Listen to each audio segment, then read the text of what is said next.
Bonjour à tous, je m'appelle Vanny Desrues et je vais vous présenter nos résultats sur l'influence d'une alimentation avec une teneur accrue en fibres sur le microbiote intestinal du porc en croissance. Tout d'abord, quel est le contexte de cette étude? On sait que de nombreux facteurs externes, dont l'aliment, peuvent modifier la composition du microbiote de l'animal. De plus, on souhaite réduire le coût alimentaire et la surface agricole allouée à l'alimentation animale. Une solution envisagée est donc de nourrir les porcs avec des coproduits des industries agroalimentaires qui ont des teneurs accrues en fibres. Pour cela, on se pose la question si la composition du microbiote intestinal est différente selon que les porcs soient nourris avec un régime conventionnel ou fibreux. Pour répondre à cette question, on a étudié 1564 porcs mâles large white lignée femelle, issus de 171 paires et testés à la station de phénotypage d'Ureux. Ce sont des couples de pleins frères qui sont élevés ensemble jusqu'à la fin du post-sevrage, puis l'un des pleins frères est nourri avec un aliment dit conventionnel et l'autre avec un aliment avec une teneur accrue en fibres. Les données de composition du microbiote ont été obtenues grâce à une collecte de fesses à 16 semaines d'âge. Les régions V3, V4 de l'ARN ribosomique 16S ont été séquencées, et enfin une table d'abondance a été obtenue pour les différents genres microbiens avec le package R d'ADA2. Les données ont été raréfiées à un seuil de 10 000 séquences. Au total, on a des données disponibles pour 1564 porcs et 231 genres microbiens différents.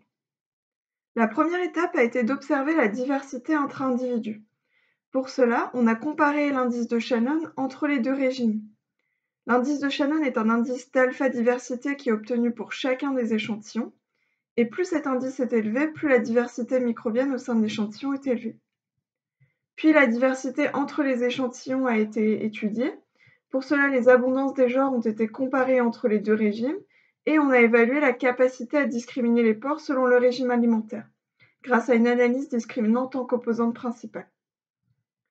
Les résultats suivants ont été obtenus. Donc pour la diversité intra-individu, on observe que l'indice de Shannon est significativement supérieur dans le régime fibreux par rapport au régime conventionnel. On a donc une diversité microbienne qui est supérieure dans ce régime fibreux. Pour la diversité entre individus, on observe que 130 genres sur 231 ont des abondances différentes entre les deux régimes. De plus, l'analyse discriminante en composante principale a permis de mettre en évidence une différence significative de composition du microbiote entre les deux régimes. Les trois genres microbiens qui participent le plus à la séparation des deux régimes le long de l'axe sont Ruminococcus 1, Lachnospira et Lachnoclostridium 12. Pour conclure, il existe bien une différence de composition du microbiote intestinal entre les porcs nourris avec un régime conventionnel ou fibreux. Et en plus, on a une diversité microbienne qui est plus élevée pour les porcs qui sont nourris avec un régime avec une teneur accrue en fibres.